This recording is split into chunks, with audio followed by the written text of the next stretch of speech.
Non, je savais pas exactement la place à laquelle j'arrivais. C'est difficile de faire un point sur la situation. Non, j'étais concentré sur ne pas rouler parce qu'il y avait Valentin devant et sur ma course, sur mon final, aller chercher le meilleur résultat possible. Mais sur le moment, non, je savais pas que j'étais troisième. Toi, même pas, on a l'impression que tu sprintes à peine. Ouais, ça c'est une impression, je pense. Mais, un sprint après 270 km et des bosses comme on l'a fait, ça ressemble pas à un sprint massif. Mais ça avait l'air facile pour toi de dire. Mais oui, ouais, j'avais des bonnes jambes aujourd'hui et voilà, je me sentais bien, j'avais encore les jambes pour faire un bon sprint. Comment tu as géré le circuit urbain parisien, là, les 3 tours du coup, sachant qu'il y avait Valentin devant et qu'il n'y a pas les oreillettes, comment on fait en fait quand on est derrière? On fait qu'on improvise un petit peu.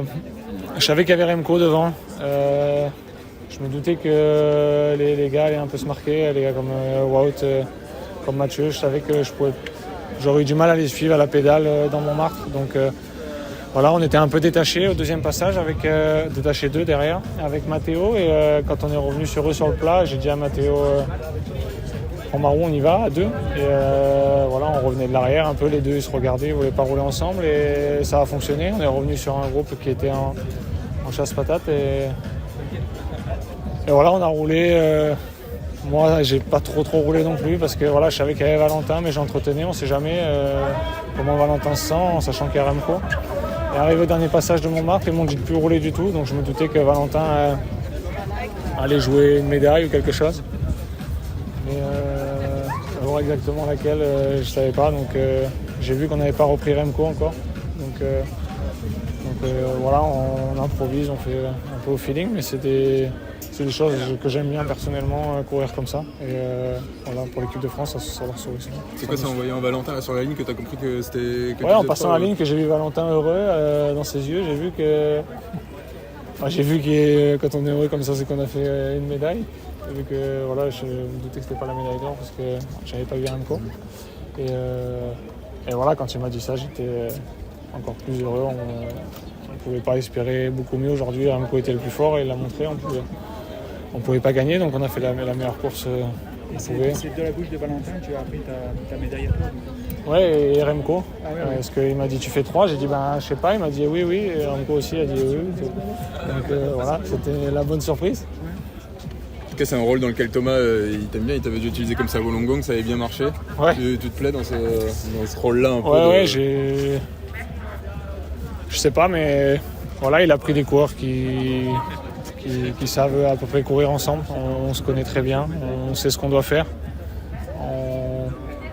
On fait de notre mieux, on donne tout. Et on s'est dit avant la course, on donne tout, on donnera tout. Et on veut juste pas de regrets à l'arrivée. Et voilà, aujourd'hui, on n'en a pas. Qu'est-ce que vous avez pensé du tracé? Vous verriez devenir une classique à Paris par exemple? Ouais, ce serait sympa. Ce serait sympa. Je sais pas si les Parisiens vont aimer, mais ce serait sympa. En tout cas, non, c'était incroyable.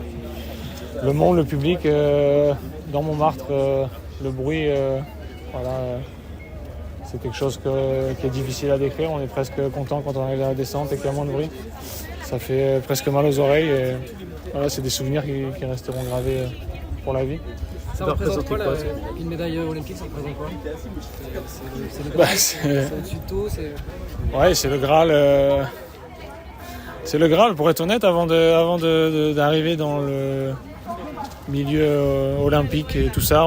Quand on posait la question champion du monde ou champion olympique, j'avais tendance à dire je préférerais être champion du monde ou quelque chose. Mais finalement, quand on se rend compte de l'ampleur, tant qu'on l'a pas vécu, c'est dur de se rendre compte de l'ampleur. Et ouais, c'est un Graal, on s'en rappellera toute notre vie. Florian nous disait que voilà, on nous décrira toute notre vie comme médaille olympique. Donc voilà, c'est quelque chose d'énorme. C'est un achèvement dans une carrière aussi. T'as l'air fatigué, c'est quoi? C'est la course? Ouais, j'ai un petit coup de barre, j'étais bien en forme là, mais je vais peut-être manger un petit bout et boire un coup. L'émotion aussi? Ouais, l'émotion, il y a eu beaucoup d'émotions en passant la ligne. Ma femme est là, mes enfants sont pas là malheureusement, mais voilà, je suis très heureux d'avoir pu partager ça avec l'équipe, avec ma femme et des amis qui sont présents. Merci beaucoup. Merci beaucoup.